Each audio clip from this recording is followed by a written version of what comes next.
Can you really have a demanding speaking career and a thriving family at the same time?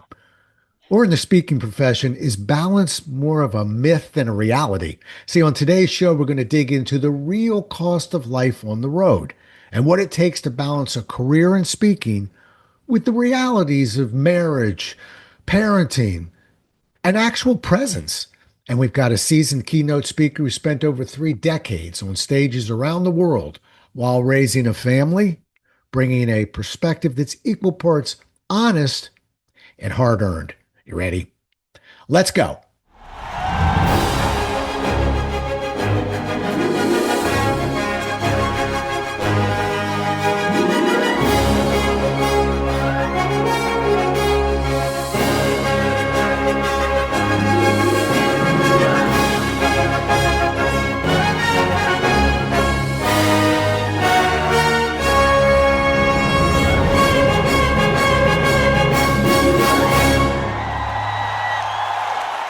Today's guest, Linda Edgecombe.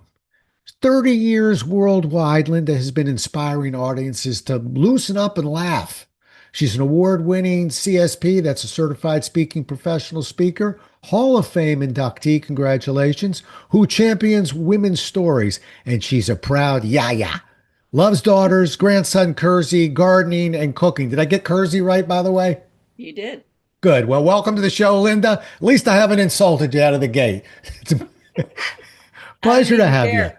dare. Well, if it Happy. makes you feel any better, you're a yaya, and we're just celebrating our first grandchild. I came out of the gates as Zippy, so a little different than yaya, but wasn't really a traditional grandfather there. Me either. In fact, I wanted to be called Lala, but my grandson can't say la L's, so calls me Yaya. So that's what stuck for me. So happy to be her. There you go. And you know what? Two professional speakers with some decades behind us. I don't see either one of us coming out of the gate with grandma and grandpa. It's just Yeah, not the way we're programmed. no, because my nickname is Loose Rules Linda, and I no, There you yeah, go. that's All right, unusual. let's jump into. I want to start with balance. And Okay. I'm not even sure it's even the right word for the lifestyle of a professional speaker. But is there a better way to think about it other than just trying to keep ourselves in balance, home versus work? First of all, it doesn't matter who's listening to this podcast today, balance does not exist. Hmm. There's no way you can balance things. There's a way to be consciously aware of how we are spending our time, how much time we spend on the road. But I do know as a woman who's been on the road for over 30 years, I had a lot of guilt because way more men are on the road, travelers, not just speakers, but we definitely, I mean, that's what we do. Uh, but as a woman, I felt like I was dropping the ball big time at home. So my guilt, and airports are so set up for us. My guilt was I would actually go by the Beanie Baby stand, buy Beanie Babies for my girls when they were little. I had to actually sew a Baby hangers to stuff all these flippin' Beanie Babies in. That's how I dealt with my guilt. But I know in the introduction, I'm a voracious gardener, but I love cooking. And my love of cooking, and this is an important part of my balance, is that I would always make soup. And the reason I'd make soup when I come home is because there's lots of chopping in soup. And there's something in chopping vegetables for me that grounded me and allowed me to feel like the best mom I could be. I was making something healthy and I actually got grounded again because we both know this business, whether you're speaking on technical techniques or you're humorous like myself, is very egocentric. I mean, there's no other business except, I guess, if you're an actress or an actor, that you get on stage, you command a room's attention, you earn that room's attention. They clap, they laugh. Sometimes they stand up and clap and laugh. And at the end of the day, they come and hug you. Sometimes you even hear, "You changed my life," which is not the truth, but anyway, you hear that kind of feedback. The client gives you a big check and a parting gift. And over the years, the parting gifts there's been themes over the years, but anyways, how many zip up vests did you gather? Sorry. Anyways, so yes, so his balance, I mean, I don't know, but I felt lots of guilt. So honestly, I took my oldest daughter to a speakers conference once, and her, I, and another dad who traveled were on a panel. So me, my daughter, who was about 14 at the time, and a gentleman who also was a speaker, and talked about what being away has done to our kids, if it's done anything. And so at the end of it all, my daughter stands up and says, "Mom," or everybody, she goes, "Everybody, we're fine. Your kids are fine. They'll be fine." Well, it was very sweet of her to say that, by the way. You know, though, I think you did a very smart thing. It took me a few years to figure that one out, but I got three kids and I methodically took them on trips with me, not every year. But before that, I realized that I was basically just evaporating. I was just disappearing out the front door to jump into, at that time, a cab, and then mysteriously would reappear days later, usually wanting to talk about anything but but the trip I just had, in a sense, and to take them out and let them experience. Here's the cab ride. Here's the wait for the plane. Here's what a delay feels like. Here's the Yes, hotel. yes, Here's the morning. Here's the anxiety. Here's now rushing for the airport. All that. It made it a little bit easier, so there wasn't this mystery of, well, Dad just disappears every week. right. And it's an incredible privilege to have. I say for myself, I've had a long career doing this business that I absolutely flip in love.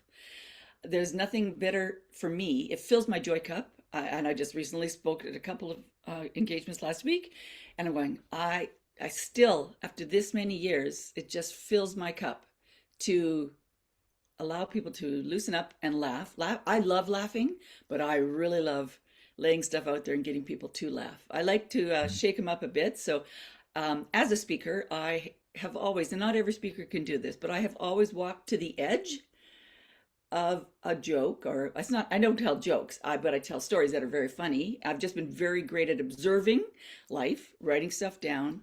But the bonus about that is I wrote down everything my kids said growing up, so that, because I knew I could, if it's, especially if it's profound or obscure, I knew I'd use it somewhere. I just wasn't sure at the time.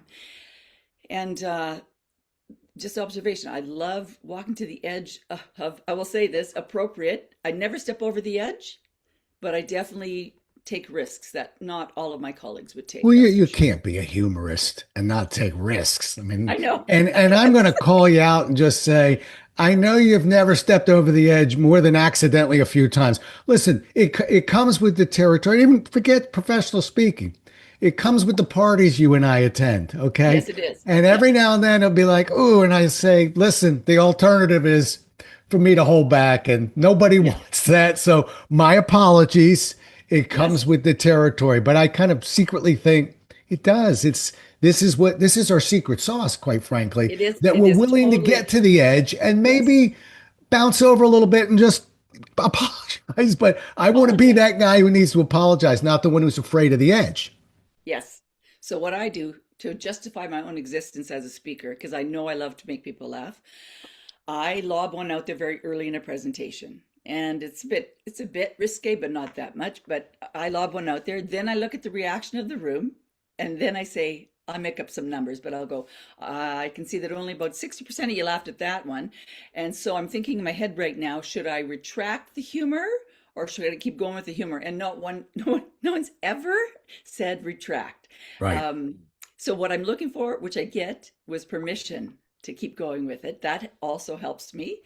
I also, you know, if the person who speaks before me, it's always a good day when a CFO speaks before me, because because it's just like numbers on a screen and spreadsheets, and I'm like, oh, it's gonna be great to follow a CFO. But if the person ahead of me, Scott, also has some jam and maybe they swear once, I go, oh yay, more permission. Now, not that I swear, uh, I that's BS. I have sworn, and then I go, oh gosh, I'm so sorry. And you know this. All speakers who are listening to this know this, that you can see their eyes kind of, and so that in order to deflect that, you can see if someone just goes eyes up, what happens if they go into judgment is they shut down. And so what I want to do is I want to acknowledge people who just got a little bit taken back by something I might have said, and let them know that I know they just were. So it also allows them then to settle back in and still stay in the room. Yeah. Because people get triggered, they will shut. I Well, want them to stay in hear. the room and let's not elevate this to anybody. So, you know what I found, Linda, is that well, first of all, I'm a person who just does not swear in front of an audience. I won't do it. Swear like a sailor over a beer, wherever you want. I swear everywhere else on the earth, just Yes, not because I came from Xerox and it was not figuratively, literally our job, yes, and explained to us very carefully. If you want to stay, and I saw a trainer actually in mid-sentence taken out of the room and replaced with another trainer from a rather hard-nosed sales manager. But my point is, I was just so taught that way that I'm very careful. That said, I think we can get away with language. I'll tell you the part that I don't think we can get away with. And that is when we start using phrases that, well, it's funny. I'm trying to use the phrase and I can't use the phrase. But yeah, I'm stuck. But I'll give you the initials GD, okay? yes, Which is kind of, people will use that loosely. That in parts of the US at least yes, is worse than an F bomb. And not to yes. That's 100% of the true. audience, 5% of the audience. But that 5% will take it as high as it can go. And Yes, I so get that's it. why where we live is a bit of a Teflon pan, I believe. Yes. So crazy thing is, as well as I know, in the U.S. there are parts of the U.S. that I really keep my P's and Q's in order. And in Canada, I mean, anyways, all audiences have a variety of people in it. But in Canada, the joke is, if you're on the East Coast, now humor, they say in Canada, starts on the East Coast and deteriorates as we go west.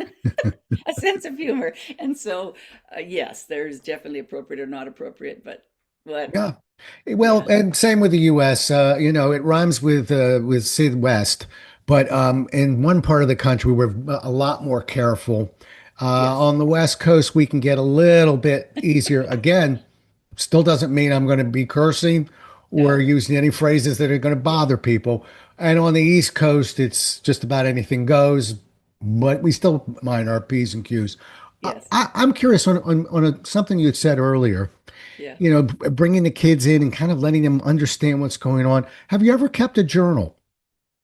Oh my God, especially for anybody who's new coming into speaking, you have to have a journal that you write in all the time because there's funny everywhere, right? There's funny, there's quirky. You never know when you're going to use that thing. Just keep writing down, just keep writing it down because then you can create stories and incidents or all those things. Is that the journaling thing is mandatory. Whether you think you're going to, so the more you look for humor, the more you look for quirky, of course, the more you find it. Right. You And know, it's literally everywhere. yeah. It's literally everywhere. I Well, also say to people mhm. who say, "Oh, I'm not funny. I'm not funny. I'm too serious. I'm too conservative."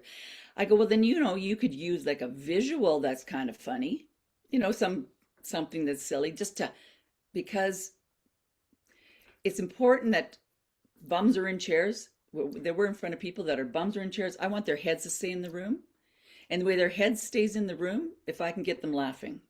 Right. So what I want to hear at the end of a presentation is that went so fast. And can you come back to the office with us? Like that's a huge compliment to me. And Yeah. and one time one guy said he was like it was at a construction thing, and he's in the back row, of course, and he comes up to me after he goes, "I didn't even do my Wordle."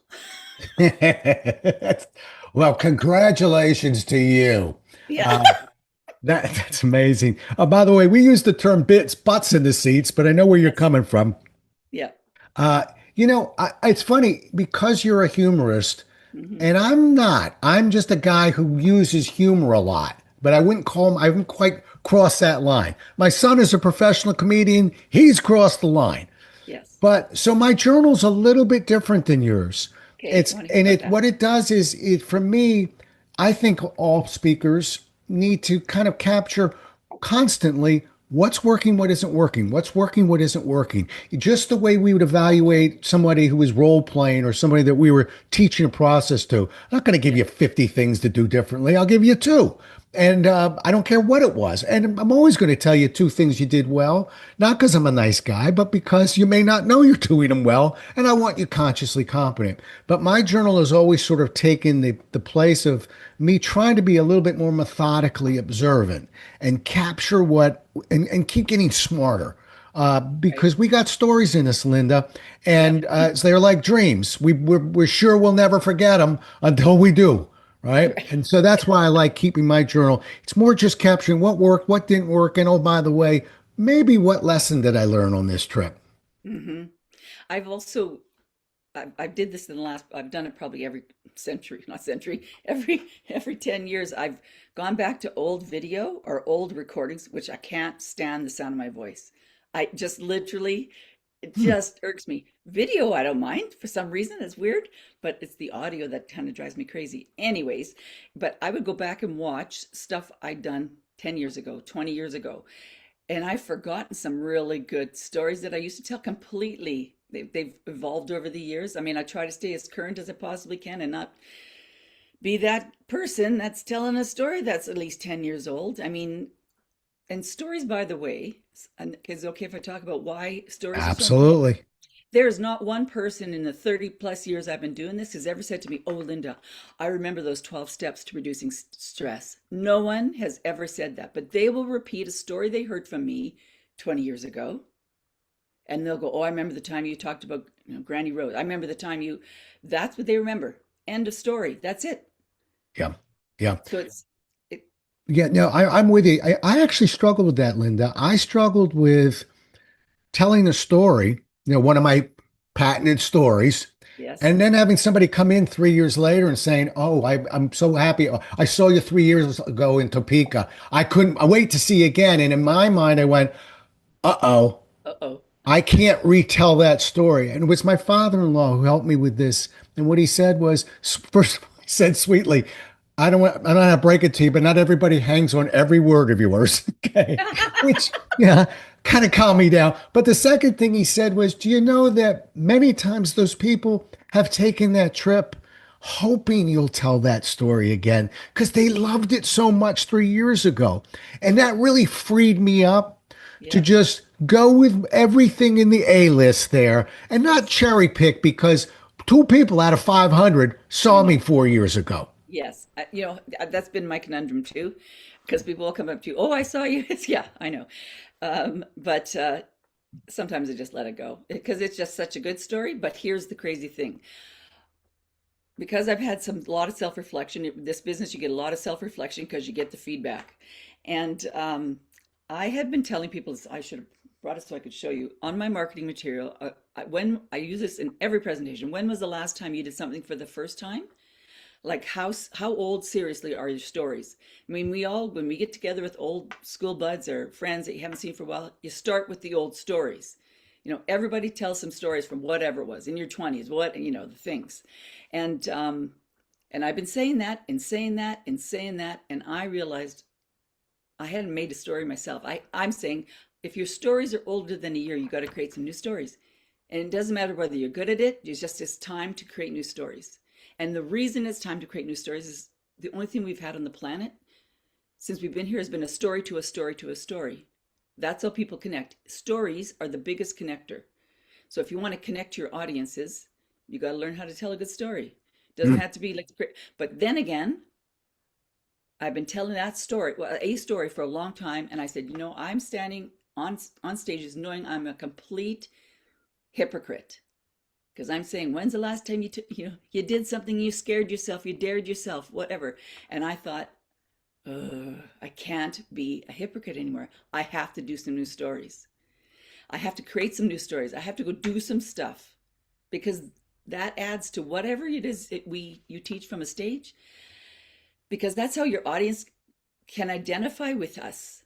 It's when they hear, "Oh, when I just got back from Istanbul and I whatever." No, things that you do that are just make you a human being and you have some humility. So myself, I'll say this just for myself.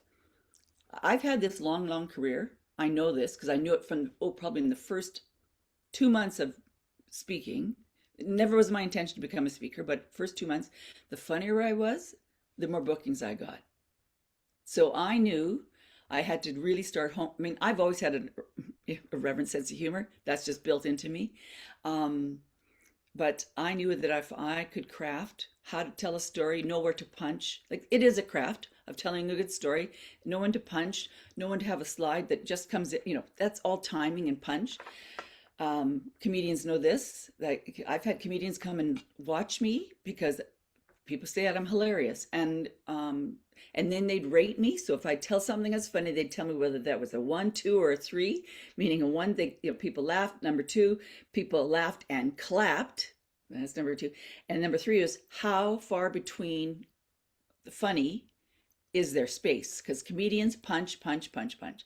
Well, when you're, an inspirational speaker or motivational speaker or whatever you want to call yourself as a speaker, there's more time between the punches. Right. Anyway, so that's how important. When I say it's a secret sauce, it truly is what's helped me. I know it. Stay in this business this long. Yeah.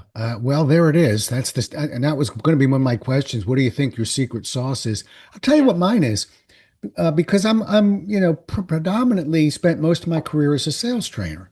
right. And so, of course, we can be funny, but we better sure as heck help them sell more. Yes, So it is one of, I would say 20 different sustaining interest ideas that I'm using. And yes, humor is merely one of them. Again, folks, warning, if humor doesn't come naturally to you, there's 40 other ways to keep people interested. But yes, it does come natural to me. But I always have to be careful. My secret sauce is process, meaning I like, and that's what Xerox taught me so many years ago. I'm 34 years now on my own after being a speaker for Xerox. But we didn't do anything without a process at Xerox because that way we yes, could measure it, we could yes, implement it, we could fix it. So I would think my calling card has always been process. And when you're not expecting it, I'll put you on the floor laughing. right, But don't come in here looking for a comedian. Come in here looking to sell more, be more, and have walk away with something repeatable and predictable. And I'll sneak up on you with the humor. right. So my process, Hmm. because I'm going to talk, do a lot of stuff that sort of is going to trigger people because it's about them themselves and how they show up, whether they're great at sales or whether they're great at managing or they're leaders or whatever. When we get people laughing, what humor does as a secret sauce is I say, regardless of the content, I wrap content with some humor because laughter builds bridges, lowers our, it helps us, keeps our brains engaged. We're way more creative when when we have some laughter. You retain the information and you learn more in a presentation that you're not sleeping in. And those are the sort of, and you know this already, Rob. The energy that you bring to a stage or to a front of a classroom, a training center, or whatever, is it either comes easy or it's very, very forced. And energy comes easy to me. The only difference now that I've been doing this so long at my age now is my adrenaline. I call it a hangover, adrenaline hangover, because I put a lot of energy out when I speak. That's why it's tough to do Zoom. I still do lots of Zoom presentations, but there's no response. And so it's like so weird that at the end of a virtual presentation, my head is just kind of pounding because we're not feeding off their energy. And to sustain and be healthy, you got to treat yourself extremely well as we age through this business, because the get up and go is sometimes got up and gone, as we say. Yeah. And anyway, so the laughter part for me is yes, it's a critical part of how I want people to learn. And I do that as a sales process as well when I'm talking to my potential clients. I call it dating. When I first meet a client, this potential, they haven't made decisions yet. I go, this is our first date, and if we like each other, we'll have a second date. And anyways, Yeah. because it's a No. It, process, and I want them to understand and get to know me mhm. as a person, and I want them to think that they're going to have fun with me as we organize this event. And I take myself seriously. I am a professional, extremely proud of this career I've built. I've written, like, in the business, we write lots of books, all the stuff, How all many the books you good stuff. got? I've written five, and I'm currently writing. I'm actually it's on the editor's desk right now. I've been saying my last book, but I don't know if it's gonna be my last. We all The first. say that. I'm I on my know, last book, by the I way. I know. swear to you, Yeah, it's my last book, but nobody believes me anymore no, because I have been saying that for about 15 years yeah, of books. yeah, You know what it is? It's how long do we want to stay in this business? Because yes, we can't be in this business and say, I'm all done writing books, yeah, at least out loud.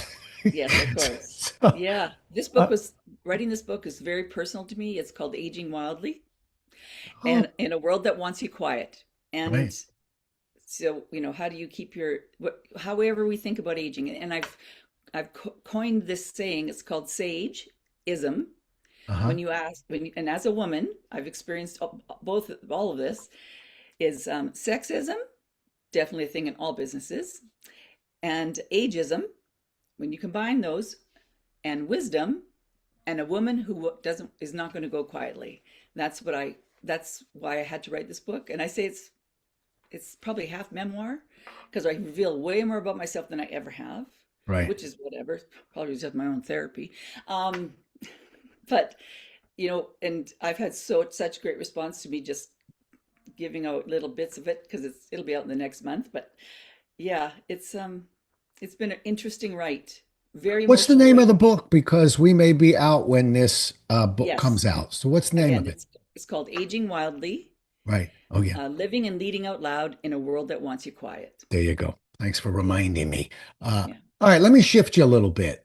you bet. Because we're talking about longevity in the business, and Hmm. I admire that. We've got close to the same amount of years between us. Hmm. I'm not even adding them up. How's that?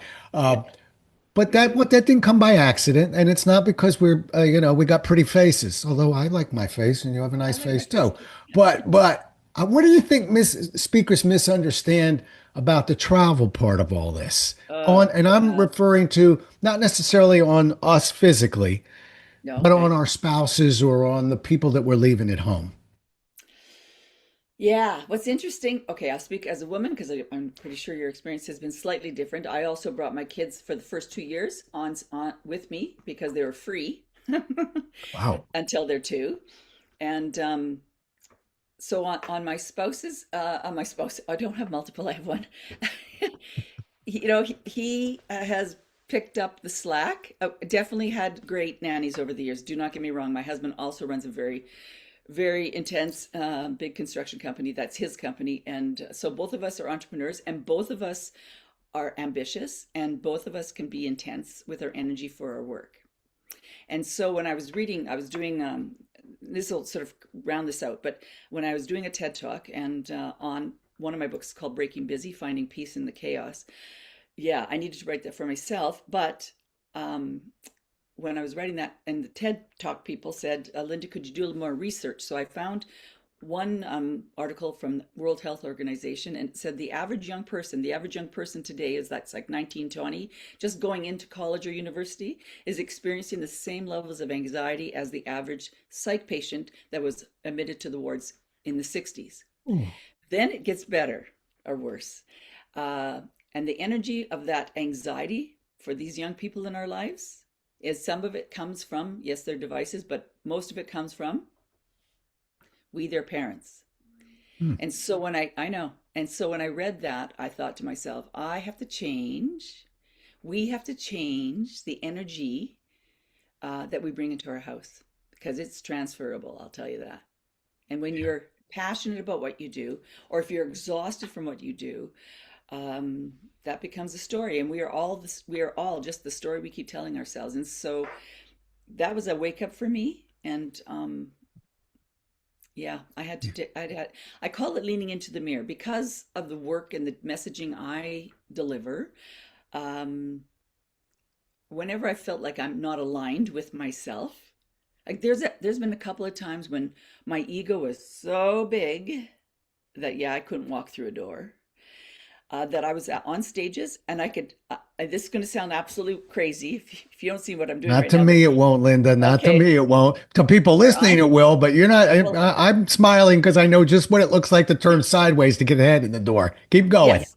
So when there's been a few times when I'm delivering the message that I've delivered thousands of times. I always say I could do a keynote upside down, naked in a shower, but I'm delivering the keynote on a stage. They're getting good. I'm getting a good reaction, but I'm actually floating up here. So, which means I can see myself telling the stuff, floating up. I know it sounds crazy, but that's how I see myself, and I know I'm not grounded. So, which is completely and terribly unhealthy for you to be in that state that you're not actually present in the moment that you're telling people to be present in. Yeah. So when that's started happening for me, that's probably about a good 15 years in. And because, that's when the engagements are like craziness. So many planes, so many hotels, so many, uh, but it was out of hand, I'll say, just for myself. And I said I had to lean into the mirror. So when you have an ego that's solid, if you're a good speaker, you can't tell me that you're not somewhat. Your ego's very healthy. What I call it leaning into the mirror. So when I've been really ungrounded, I have to look at myself honestly, which is not a pretty picture, and say, okay, how do I want to show up? What do I need to do? What work do I need to do so that what's coming out of my mouth is coming from a place of what I'm actually encouraging them to do. Yeah. Yeah. Makes sense. Listen,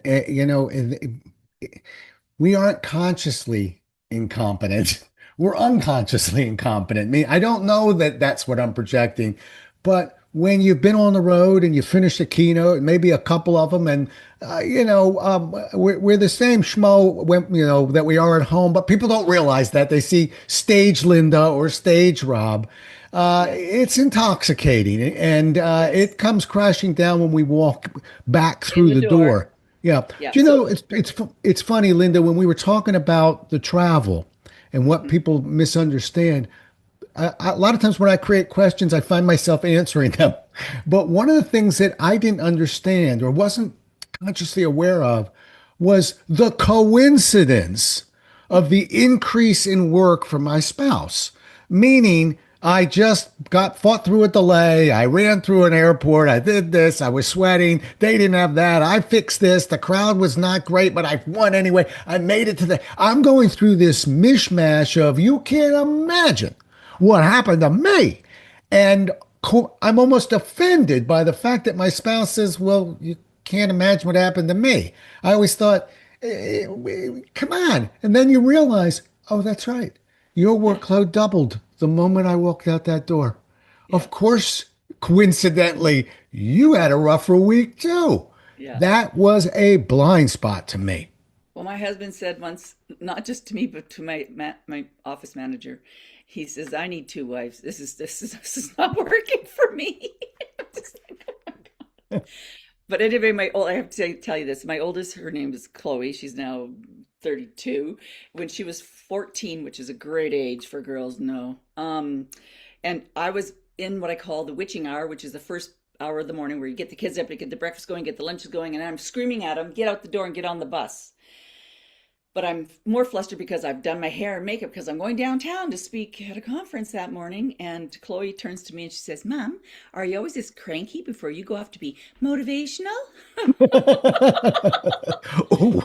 Ooh, And the ooh. answer is, at least for me, if I'm looking at you in the eyes, absolutely. I Yeah, don't really like anybody with me when I'm traveling. I did it because I wanted the children, but I had to really watch it because I'm not on my game. I am distracted. I am totally. anxious. People think, well, you've been doing it for 35 years. Doesn't matter. The day I'm not anxious and distracted is the day I'm going to be flat. No, I'm focused. I'm not fun before a presentation. I'm a load of fun afterwards. Hmm. But we go into a zone. People don't realize that. And I'm not saying it egotistically. Of just kind of, I get pretty quiet, and that's why I like to be in my hotel room. And Yeah, I don't really want to go to the dinner with the company's happening the night before. yeah, And sometimes I don't want them to see that as rude. Not being a prima donna. I'm just not that fun. And so when I come, I'm really fun after. So when I get invited to those things, I am fun, but it is work. It's twice as hard as giving the presentation as that dinner the night before. and you can tell me if this works for you. As a speaker. When I speak in my own city, I would rather actually be staying at the hotel than at home, even though, I say I like to stay in my own bed, which I do. But if I'm at home, taking care of the dog, make sure the kids are fine, blah, blah, blah, that's so distracting to me that I start sweating too soon to then race down to wherever the convention center that I'm going to speak at. That's same thing. Traveling with the family if you're speaking. Yeah. It doesn't, I just, and I know folks, it sounds like, well, they're both their heads are big. No, yeah, I've gotten on the wrong airplane when I brought my wife with me. I've made some of the stupidest traveling mistakes because I'm not used to being talked to when I'm in the TSA line. I'm not, yeah, you're throwing me off my gate. You're going to be checking a bag. Haven't checked a bag in 19 years. Well, everything is off with yeah. me if Everything's somebody's off. with me. And that includes in town as well. I don't stay at the hotel, although recently I actually did, but I quietly, secretly kind of wish I could. I I just know. know I can't sell that one at home. I know. You know, the dumbest thing I've ever done, I don't know how much time we have, but the dumbest thing I ever did, I think it's hands down the dumbest. I did it slightly this last engagement. I thought I was speaking on it's in town here, so it's easy. I went the day before thinking I was speaking on a Friday. I was actually speaking on a Saturday. Mm, mm. Hmm. But the dumbest is kind of like that, but it's amplified by a lot. On the plane to the Calgary Convention Center, which is an hour flight from where I live in British Columbia, on the plane, this is again ego, because I was doing really good at this point in my career. I thought I was like, mm-mm. I hadn't even opened the vanilla envelope that had the brochure in it for the convention I was going to speak at. I'm speaking the same day. I'm flying the morning to Calgary Ooh, because it's a short. I know. living Didn't know it at the dangerously. time though. Um, on the plane, I opened the vanilla envelope, pull out the brochure, and I always like to see who's my competition, who's speaking, do I know anybody, blah blah blah. So I'm going through the brochure, and I get to the what do they call it? The spouses program. Lots of times there's a spousal program. And I notice, oh, look at that. They're going shopping to West Edmonton Mall. And I'm going, that's a long ways to drive. And then I turn the brochure to the front page. I'm flying to the Calgary Convention Center. It's being held in the Edmonton Convention Ooh, Center. And I've got about 2 hours to get there when I land in Calgary. ooh. And I tell you, I pulled every string I could and I made it, but I was literally running into the convention center with my two wheeled bags, sweating like a crazy woman. And the announcer's going, ladies and gentlemen, I'm not totally sure if Last oh, call. you're a speaker. Oh, maybe this is her now running down the aisle. I It was I just like, actually, Linda, I that and now we're swapping dumbest stories. yeah, I'm pleased that this dumb story took place back in, I believe, the mid 90s. But when we had paper tickets, I brought my wife with me to a presentation, and of course I'm lined up because I'm always going to be pretty much first to get my bag in. I'm on my Rob's rules, and my wife said, "Can we look around and shop?" What? What's with the here? And so I walked into one of the gift stop shops at the Atlanta airport. We came out, two planes loading at the exact same time. I went left, should have gone should have right. Paper ticket. Nobody caught it until we were out, in the seat. Somebody was in my seat, by the way. And I went to my wife, what an idiot. Doesn't even know where his seat is. Well, sit behind you. It's an empty flight. Anyway, they said, put your whoever Bob Jollis is, put your light on. They said, are you going to Kansas? No. He said, well, this plane is, and I could see my plane leaving, pulling back. The next one, and same thing. I did barely make it. I was shaving in the cab. I was, they were pretty much calling my name out. Dumb, dumb, dumb. Which is reason number 27 why I'm not good to travel with yes. before a presentation, because I would have never made that mistake on my own. All I right. know if you're Yeah. if you're early in your career, travel is exciting. It is. I mean, I just thought, my God, especially when I first started, because they were paying for my flights, my hotel room, all my meals, and I just got to make people laugh and did some content around stress management. I was like, wow, what a job. Right. Now, It, 20 it, years. yeah, go Every ahead. once in a while, because I travel like you do a lot. I travel a lot, so I get bumped to the front of a plane if I haven't already paid for that, but I get bumped to the front lots. That's pretty nice. But when I'm not bumped to the front, I try to still steer the ship myself. And I just on a flight home 2 days ago, and I just go, ugh, being on a plane when people haven't showered And I'm just like, Lord, just, and if I saw it flashing, God help people around me. So I was just losing my brain. But that's complaining about a high level problem when you think about all the things this planet is going through. And Right, I'm complaining about a stupid, uncomfortable flight. right. I'm ashamed I just said that. Well, no, but you know what? Pre-pandemic, I was pretty cocky and you'd catch me complaining about that. Post-pandemic and with, book writing being a lot easier for really anyone and websites, there's just so much money can be thrown into this business Yes, it and can. and confuse a client as to who a Linda is and who an almost Linda is. Hmm. But I'm just more grateful as I'm kind of coming down the home stretch. I'm not Yeah. really challenged anymore with feeling complaining about the person sitting to my right. I think when I was in the wheelhouse, more of it, but now I'm more grateful on the bookings than, I went 16 Yeah. years booked 4 months in advance. I didn't know what it was like to hustle to start to Hmm. find gigs. Hmm. And that I've comes never later in had the to. career too.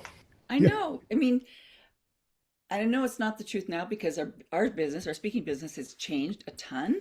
And I'm watching these beautiful, intelligent, dynamic 35-year-old speakers coming up. They're in my association, they're in an NSA as well. And I'm going, yep, Linda, it's time. Maybe let's just let them fly. Don't feel jealous. Just let them fly. Because, Right. yeah, Well, yeah, I see the young bucks coming up, yeah, and to me, no hard feelings. Go give it your best shot. I'm a terrible golfer, but I equate it to golf of shoot your best score. I'm not going to root against you, but yeah, I'm here to shoot my best score and yes, focus on the golf ball I'm about to strike, and I'm going to put down a great round. And if your round is better, I'm going to walk up and shake your hand. yes, But I'm focused on my ball right now.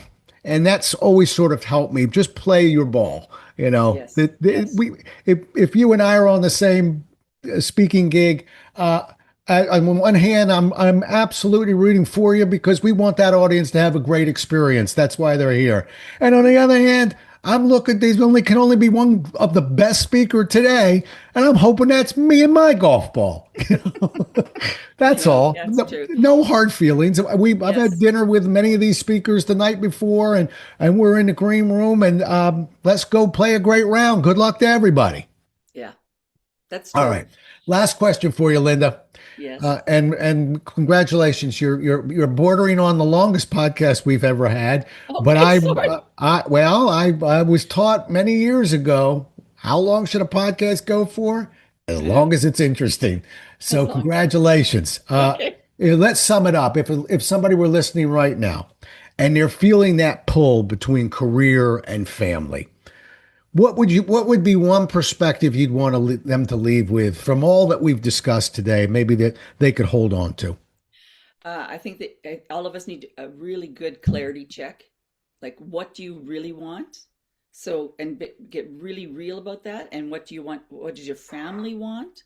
You can build a great career and a great life, and because we get paid, I call it like a mini celebrity.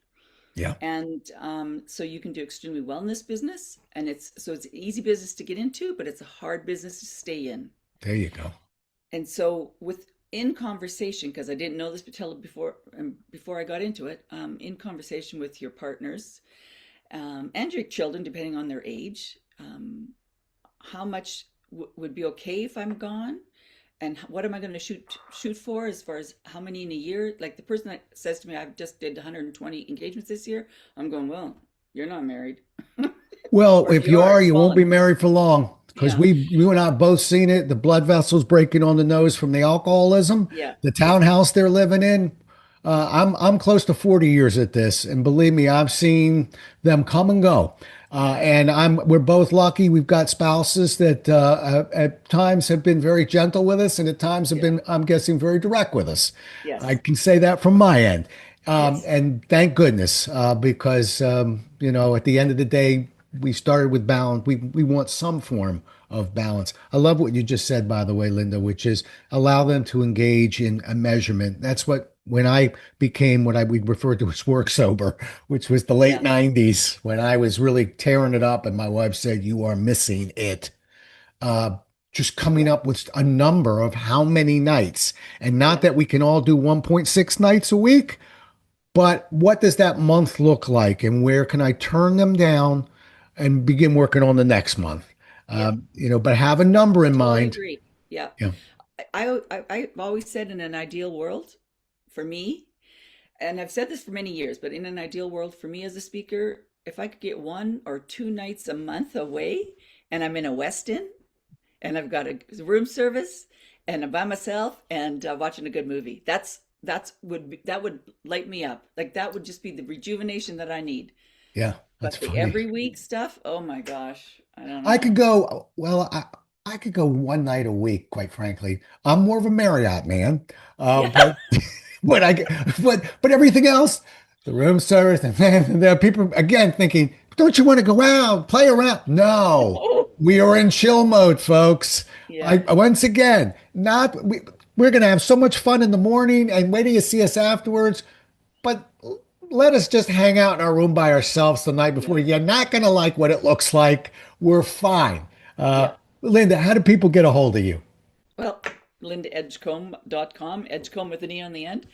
Um, Maybe we'll put that in the notes. Lindaedgecombe.com. Literally, my dad would say, he used to say, Linda, how do I find you on the WW? I go, well, first of all, it's not called the WW, Dad. And then he looked me up. He's like, my goodness, you're so. I go, well, so many engagements. Every time there's an engagement, it goes on the web somewhere. Yeah, just email me any Yeah. questions. And look her Honestly, up on I love LinkedIn too. talking about this business. I love, love, love talking about this business Yeah. because Right. I love the business Right. and have created some of the best friends, people out of this business. Um, Even though times are changing, but I've always had the philosophy that there's enough for all of us. So if you want me to tell you anything about this business, like call me, email me. I'll answer the question, Yeah. Yeah. whatever the question is. Yeah. Yeah, and do that because I'm telling you, there's a lot of people that enter this business. We don't find a whole lot of them at it for more than 3 decades. And that's not by chance or by luck. So I congratulations to you and your And to career you. and that Hall of Fame inductee. Wow, very, Yeah. very exciting for you. And thank you so much for being such a wonderful guest on the show. We Yes. believe me, we could go another hour, you and me, and we'd be still scratching the surface. But it's been Yes. a true pleasure talking to you, Linda. Thank you. Thank you. I appreciate it. Thanks. You bet it. Well, we'll do it again as well as we can next time, everybody. Until then, stay safe. Thanks so much for listening. If you enjoyed today's show, please follow, rate, and review on Apple, Spotify, or wherever you listen. For more resources and to connect with Rob, visit thepresentationwhisperer.com.